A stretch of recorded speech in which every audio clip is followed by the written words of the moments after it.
You noticed it on the stairs. Not pain, something quieter than pain. A heaviness in your legs that wasn't there 2 years ago.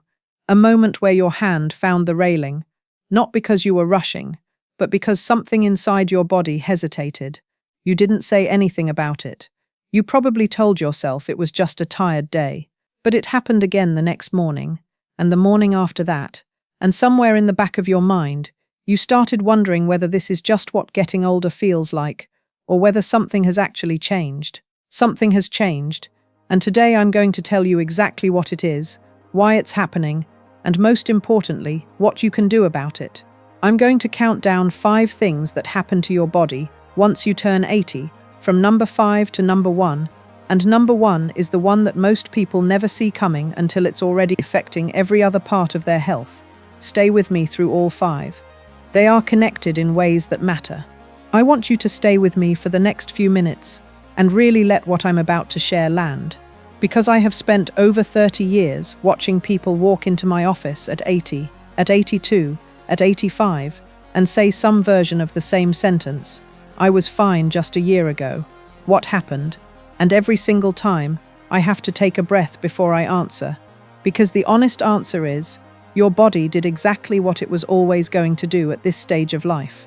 It followed a biological schedule that has been written into your physiology for decades. The changes were coming. They are not a punishment. They are not a failure. They are not something you caused by making wrong choices somewhere along the way. But here is what troubles me deeply, and has troubled me for most of my career. Those changes, the 5 I'm going to describe today, almost nobody explains them to you in advance. Your doctor has 12 minutes with you in an appointment. The health content you find online was written for someone half your age, and the people around you, your family, your friends, are often just as uninformed as you are, which means they sometimes say well-meaning things that are completely wrong. Things like this is just part of getting old, or you have to expect this now, as if understanding what is happening and doing something about it were 2 separate things. They are not. Understanding exactly what is happening in your body is the first and most essential step toward doing something about it, which is precisely why you are here, and precisely why I made this video. Let me tell you something that I want you to carry with you as a kind of compass through everything that follows. I have patients in their 80s and even their 90s who are sharp, mobile, genuinely engaged with life, not because they won some genetic lottery, not because they had an unusually easy path, but because they had the right information at the right time, and they acted on it. That is a repeatable outcome. And what I am about to give you today is a significant piece of that information. One more thing before we begin. There is a question I am going to ask you to hold in the back of your mind throughout this entire video. It connects number 5 and number 1 in a way that most doctors never draw explicitly, and when you hear the answer, something is going to click. Hold on to it. The question is this: why do some people at 80 seem to age faster in a single year than they did in the previous decade combined? The answer is in this video. Let's count down. Before we dive in, if you're finding this useful, take 2 seconds right now, hit that subscribe button so you never miss a video, and give this a thumbs up. It genuinely helps more people like you find this content. And drop a comment below. Tell me what country you're watching from. I'd love to know where our community is tuning in from around the world. Hold on a second. Before we go any further, I've put something together for you. It's called the Glucose Paradox. It's a free guide on blood sugar and diabetes, and you can grab it for free through the link in the description. I'm telling you this now because I want you to finish this video with a concrete tool in your hands. To get it right away, just click the link in the description, head over to my site, and drop your email. You'll receive the guide in your inbox a few minutes later. But I don't want to take up any more of your time. Let's get back to the video. And to Farron to want to take up any more of your time. Let's get back to the video. I want to start with a man named Harold, before I give you number 5. Harold was 81 years old, a retired civil engineer from Columbus, Ohio. He came to see me not because he was in crisis. Harold was not the type of man who came to see anyone unless he was in crisis, but because his daughter had insisted, and Harold loved his daughter more than he loved his pride, which is ultimately what saved him. He sat across from me in the chair and said, almost apologetically, "I don't understand why I can't do what I used to do. 6 months ago, I was cutting my own grass. Now I can barely get up from the couch without holding the armrest. And nobody seems to think that's worth talking about." I looked at him and said, "Harold, it's worth talking about, and I can explain exactly what is happening." What was happening to Harold was number 5 on our list, and it is the thing that catches almost everyone off guard, because most people have been hearing about it for decades and think they already understand it. They don't, not really. Number 5 is muscle loss, but not the slow, manageable kind you've been warned about since your 50s. This is a different animal entirely. Here is the way I explain it to patients. Imagine you have been slowly losing water from a bucket your whole life. A small drip from the age of 30, a slightly faster drip from 50, a bit faster still through your 60s and 70s. Manageable, gradual, you can compensate. But sometime around 80, someone comes along and tips the bucket. The same process that was a drip becomes a pour. That is what happens to muscle after 80. The medical term is sarcopenia, the progressive loss of skeletal muscle mass. Between the ages of 30 and 70, you lose roughly 3 to 5% of your muscle mass per decade. Slow enough that most people adapt without noticing. But after 80, research consistently shows that rate can accelerate to 15% or more per decade in some individuals, and in others even faster than that. The bucket tips. Why does this happen so much faster? Several reasons converge at once. Your body's ability to synthesize new muscle protein, to rebuild what normal daily wear and tear breaks down, declines sharply. The anabolic hormones that drove muscle growth and maintenance through your younger years, testosterone, growth hormone, IGF-1, are at fractions of their former levels, and most critically, the satellite cells, the repair cells that live alongside your muscle fibers and respond to damage by building new tissue, become less active, less numerous, and slower to respond. That's the part nobody tells you. It's not just about losing muscle, it's about losing the capacity to rebuild it quickly enough. And this matters for reasons that go far beyond looking strong or being able to open a jar. Your muscles are the scaffolding that keeps you upright. They are the system that catches you when you stumble on an uneven sidewalk at 7 in the morning.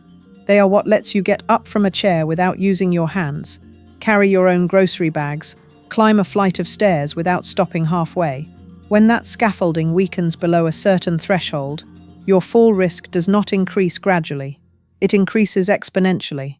And a fall at 80 is not a fall at 50. Studies show that roughly 20 to 30% of elderly adults who suffer a hip fracture die within 1 year, not from the fracture itself, from the cascade that follows. The immobility, the infections, the blood clots, the rapid, devastating decline in overall health that comes from being bedridden when your body no longer has the reserves to recover quickly.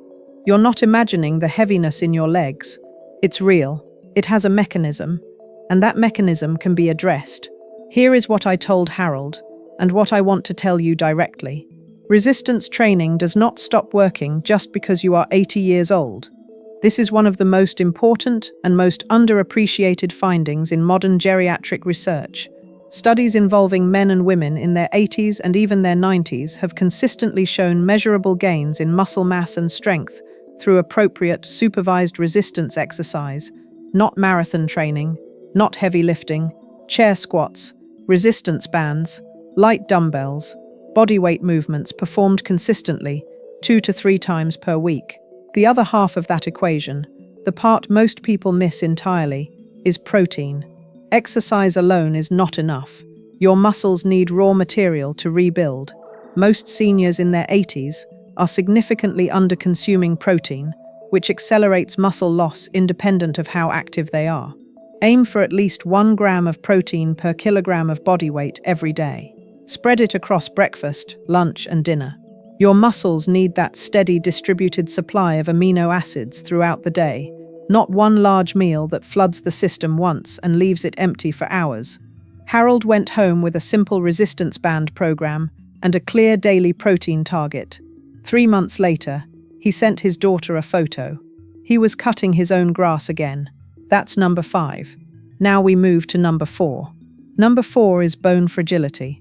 And before you tell me you already know about osteoporosis, I want to share something specific about what happens to bone after 80 that most health content glosses over completely. Because the difference between what most people know and what is actually happening at the cellular level may be the difference between staying independent and not. Think of your bones the way you would think of a building. From the outside, an old building can look entirely solid. The walls are standing, the facade is intact. But inside the walls, the internal framework, the crossbeams, the load-bearing supports, the structural lattice that gives the building its real strength, has been quietly deteriorating for years. One day, you don't need a wrecking ball to damage it. A strong wind will do, or a stumble, or the wrong angle of force from a perfectly ordinary movement. That internal framework is called trabecular bone, the spongy, latticed architecture inside your bones that distributes force and provides structural resilience beyond simple density. After 80, trabecular bone becomes increasingly porous. The lattice that once distributed impact evenly across the bone now has widening gaps. A force that your bone could absorb at 70 now concentrates through the remaining material, and fractures occur at points that would have held easily a decade earlier. This is why compression fractures of the spine are so common after 80. This is why a stumble, a bump against a piece of furniture, or in the most severe cases a forceful sneeze can cause a fracture. And this is why, once you have one fragility fracture, your risk of having another doubles or triples. Because the first fracture signals that the underlying architecture is already compromised throughout your skeleton, not just at the site of injury. Now you might be thinking, I've been taking calcium for years. Isn't that enough? The honest answer is that calcium alone is not sufficient. And here is why. Calcium is the building material. It is the brick. But you need vitamin D to absorb it effectively from your gut. You need magnesium to activate the enzymes that build new bone matrix. And you need mechanical stress, actual weight-bearing movement, to give your bones the biological signal to use those materials and lay down new tissue. Bones that do not receive that mechanical signal receive a different one. Your body is extraordinarily efficient at recycling resources it believes are not needed, and bone tissue is metabolically expensive to maintain. If you stop moving, your bones receive the signal that structural reinforcement is no longer a priority, and they respond accordingly. Every step you take is sending the opposite signal. Every step is telling your bones, you are needed, reinforce yourself. Most adults over 80 need at least 1,200 milligrams of calcium per day and at least 800 to 1,000 international units of vitamin D.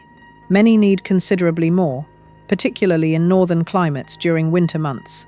Get a bone density scan if you haven't had one recently.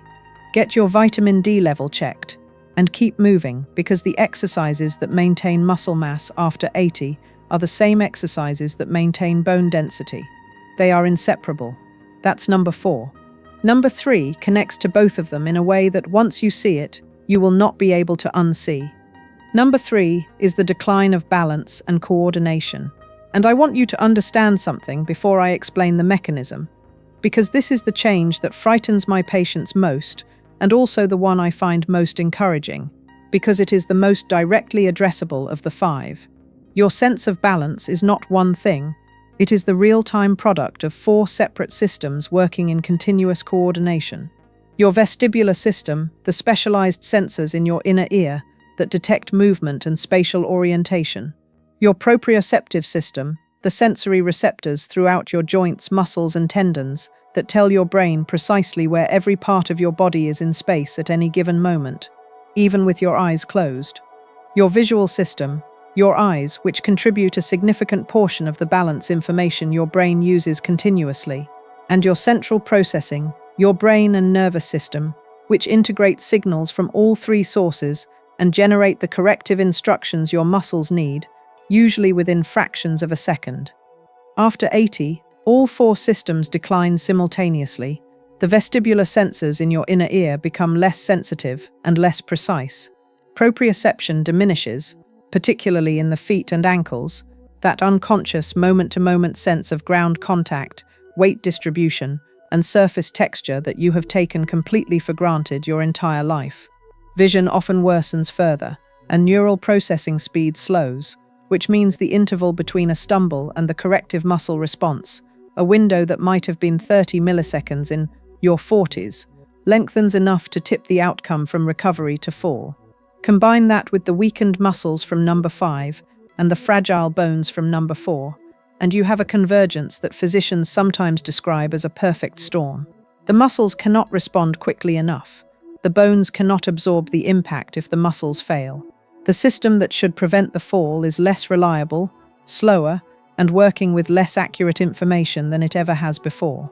The statistics are sobering and important.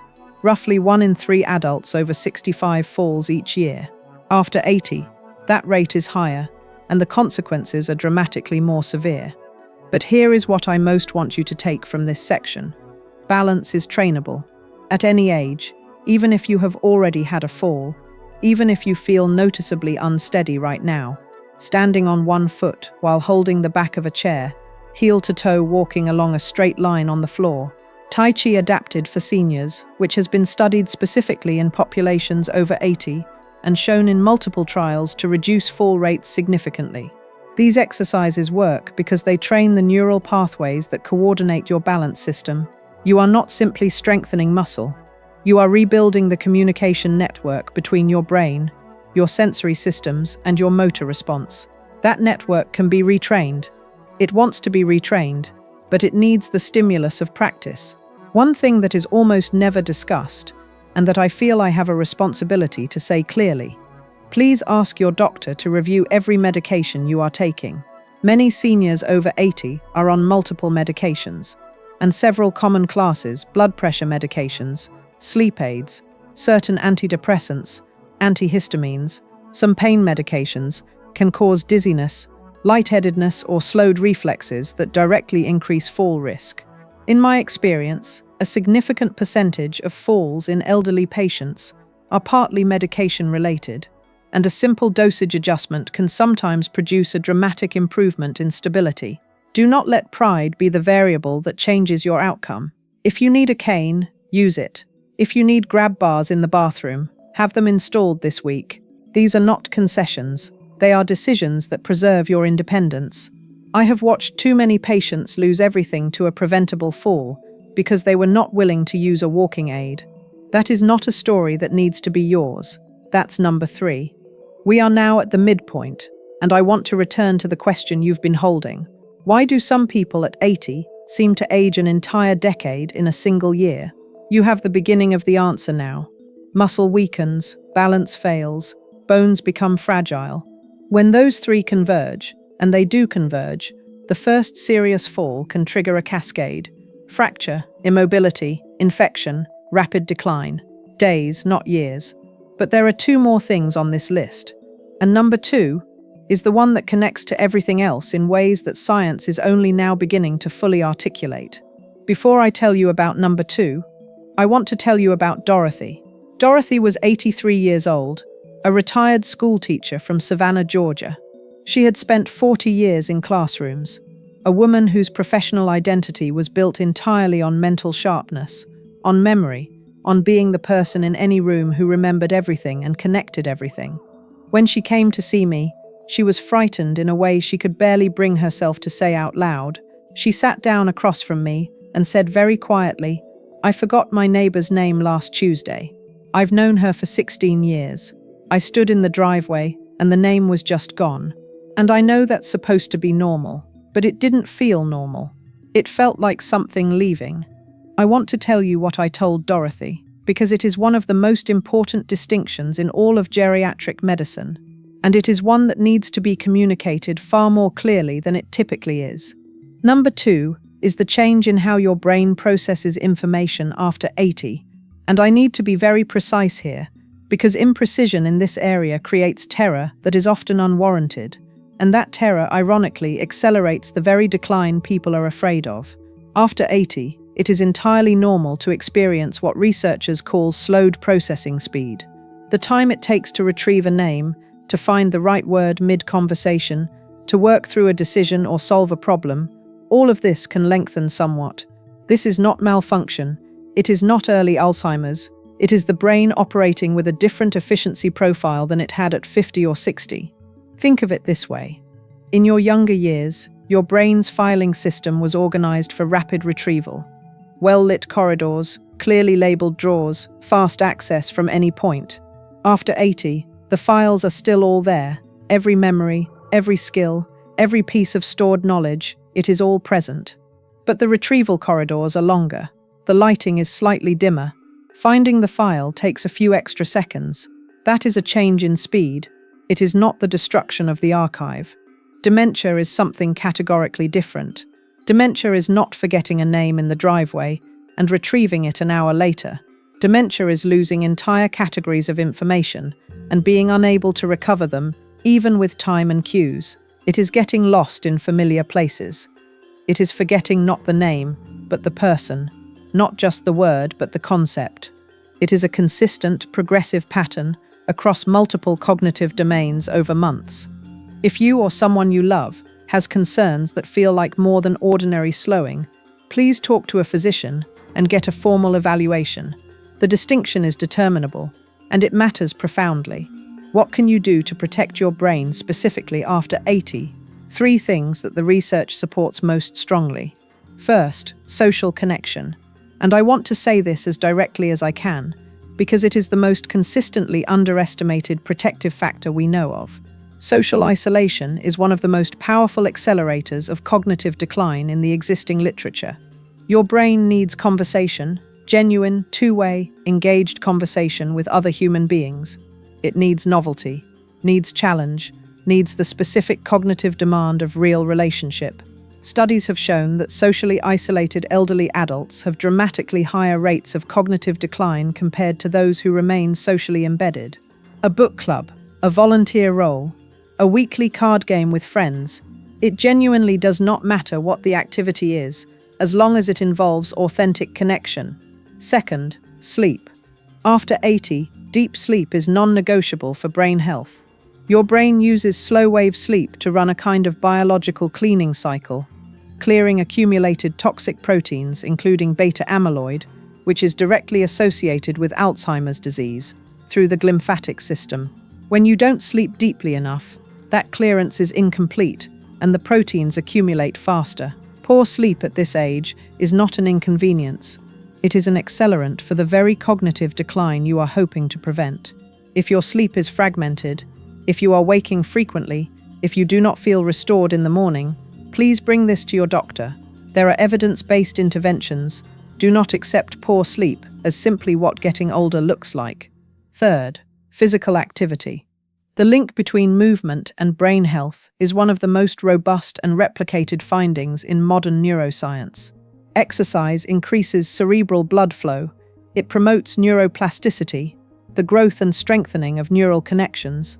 It reduces the systemic inflammation that is now understood to be a key driver of cognitive decline. Even a 30-minute walk, 5 days a week, has been shown to produce measurable protective effects on brain structure and function in adults over 80. Your brain and your legs are not separate systems. They are part of the same biology. Dorothy joined a Tuesday afternoon card group at her local community center. She began walking every morning after breakfast, just 25 minutes, through the same neighborhood she'd lived in for 30 years. She came back to see me 6 months later and told me quietly, in that way she had, that the name problem still happens sometimes. But she said, "My mind feels like a room with the lights on again." A room with the lights on. That phrase stayed with me, and it is what I want for you. That's number 2. And now, here it is. Number 1. The answer to the question I asked you to hold from the very beginning of this video. The one that connects everything. The one that explains why some people at 80 age a decade in a single year while others do not. Number 1 is the weakening of your immune system. Its medical name is immunosenescence, and it is, in my 30-plus years of clinical practice, the most consequential and least discussed change that happens in the body after 80. Think of your immune system as the maintenance and security crew of a very large, very complex building. A crew that has been working without a day off for 8 decades.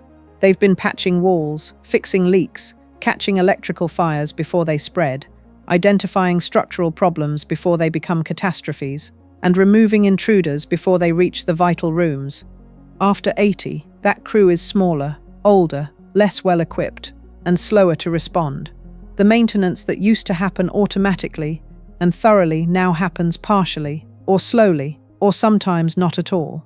That is what immunosenescence means in practical terms for your body. Your bone marrow produces fewer new naive immune cells, the fresh recruits that have never encountered a particular threat before and are still capable of mounting a full response to it. The immune cells you do have become less effective at recognizing threats they haven't seen before and less efficient at mounting coordinated responses. And critically, your inflammatory regulation breaks down, producing a state that immunologists call inflammaging, a pattern of low-grade, persistent, dysregulated inflammation that runs continuously in the background of your biology, damaging healthy tissue over time, while simultaneously making it harder for your immune system to respond appropriately to acute threats. This is why a cold or flu that a 40-year-old shakes in 4 days can put an 80-year-old in the hospital for 2 weeks. This is why pneumonia is one of the leading causes of death in adults over 80. This is why a urinary tract infection, a minor nuisance in a younger adult, can produce confusion, delirium, and dangerous systemic complications in an elderly patient. The crew that used to intercept these threats at the door is letting them through, and they are reaching deeper into the building before the alarm is sounded. But here is where the answer to our question emerges. Every item on this list is made significantly worse by chronic inflammation. Sarcopenia is accelerated by the pro-inflammatory cytokines that dysregulated immune cells produce continuously. Bone resorption, the ongoing breakdown of bone tissue, is directly accelerated by those same inflammatory signals. Neural processing efficiency is degraded by neuroinflammation. Balance system function is impaired by inflammatory damage to peripheral nerve fibers. The person who ages a decade in a single year is very often someone whose immune system has tipped decisively into chronic dysregulation, and because that process is invisible, it continues unchecked, pouring fuel onto every other fire simultaneously. Now you know what the accelerant is, and you know where it lives. What can you do? Several things, and they are concrete and achievable. Nutrition is the immune system's foundation. Vitamin C, vitamin D, zinc, selenium, and a broad range of phytonutrients from colorful fruits and vegetables are all essential for immune regulation.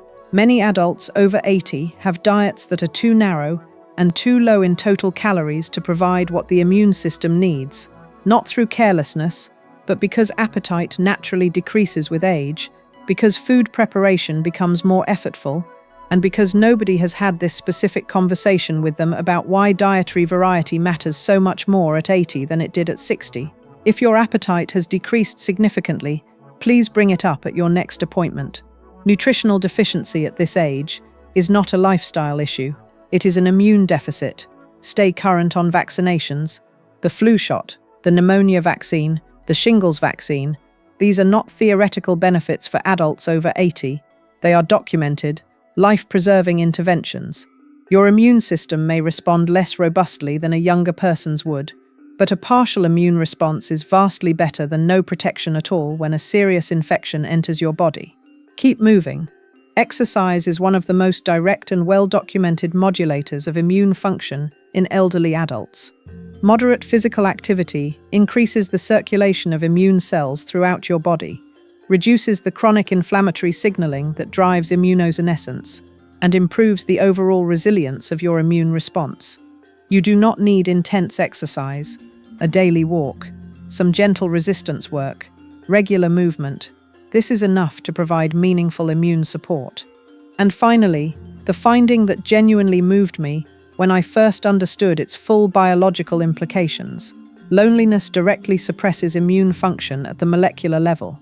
Not in a vague, metaphorical sense, in a specific, measurable, documented sense. Social isolation elevates cortisol chronically, which suppresses lymphocyte production. It reduces the activity of natural killer cells, the immune cells responsible for identifying and destroying both virus-infected cells and abnormal cells before they become cancer. It amplifies the inflammatory signaling that drives inflammaging. The research is unambiguous. Socially isolated elderly adults have measurably weaker immune systems than those who maintain genuine connection. This is why the answer to our opening question is never one thing. It is always a cluster. Immunosenescence drives inflammation. Inflammation accelerates muscle loss, bone fragility, neural decline. Declining muscle and balance increase fall risk. Isolation worsens immune function. Cognitive slowing leads to withdrawal. Withdrawal deepens isolation, and the circle closes on itself, faster and faster. But circles can be entered from any point. You do not need to address all 5 things at once. You need to choose one entry point and start there, today. Before I close, let me come back to Ruth. Ruth was 84 years old, a retired pharmacist from Portland, Oregon. Precise, quietly determined, and deeply private about how much she was struggling when her daughter brought her in to see me. She had fallen twice in 4 months. She had stopped sleeping well over a year ago, and she had quit attending the weekly lunch she'd shared with the same 4 friends for 11 years, the lunch that had been, for most of her life, the thing she looked forward to most each week. She had stopped going because she was ashamed of how slow she felt, because she didn't want her friends to see the walker, because somewhere along the way she had decided, without quite putting it into words, that this was what 84 looked like, and there was nothing to be done about it. We reviewed her medications. One of them, a blood pressure drug she had been taking for 7 years, listed dizziness upon standing as a known side effect, and nobody had revisited the dose in over 2 years. We adjusted it. We addressed a severe vitamin D deficiency that had gone undetected and uncorrected. We built her a balance program she could do in her kitchen every morning, and I said to her, as directly as I could, "Ruth, your friends need you there, and your immune system needs them." She looked at me for a long moment. Then she said, "That's not what I expected a doctor to say." "I know," I said, "but it's true." She went back to the lunch the following Thursday. 2 weeks later, she called my office, and Ruth was not someone who called doctors' offices to tell me that she felt like herself again, at 84, 3 weeks after the lowest point she had experienced in years. Not because of a miracle, because of information, because of a few targeted changes, because someone told her that it was not too late. Think back to how you felt when you pressed play on this video. Maybe you were the one on the stairs, hand finding the railing with a hesitation that worried you. Maybe you were watching for someone you love. Maybe you came in doing well and wanting to do better. Wherever you started, here is what you now carry that you didn't have before. You know that accelerated muscle loss after 80 is real, has a name, and responds to specific consistent action. You know that bone fragility is not just about density, but about architecture, and that movement is the signal that tells your bones to stay strong. You know that your balance system is made of 4 trainable components, and that the fear of using a walking aid is never worth trading for your independence. You know that slowing down mentally is not the same as losing your mind, and you know what specifically protects what you have. And you know that your immune system is the thread running through all of it, the accelerant of every other change on this list, and the system whose support is most directly within your reach. The heaviness on the stairs does not have to stay. The fragmented sleep does not have to be permanent. The withdrawal from the people and places that give your life meaning is never the right answer, no matter how tired you feel. Harold cut his grass again. Dorothy turned the lights back on. Ruth went back to lunch and felt like herself. The information is yours now, and the choice, as it has always been, belongs to you. Take good care of yourself. You have earned it. And hey, if you made it all the way here, please subscribe to this channel if you haven't already. Hit the like button to let me know this was worth your time. And leave a comment below. Tell me what country you're watching from. Seriously, I read every single one, and it means a lot to see how far this community reaches. You know what the problem is with diabetes and high blood sugar. Most people find out way too late, and by the time they do, they have no idea where to even start. That's why I decided to create a free guide. It's called the Glucose Paradox, and inside, you'll find everything you wish you'd known sooner. I'll explain how blood sugar actually works, and why your body sometimes reacts the exact opposite way you'd expect. That's why it's called a paradox. I've also included concrete habits you can start changing right now, even if you know zero about nutrition or medicine. It's free. You can download it in a second. And it might be the single most useful thing you do for your health today. Just click the link in the description to head to the site, drop your email, and get the guide sent straight to you. Don't put this off.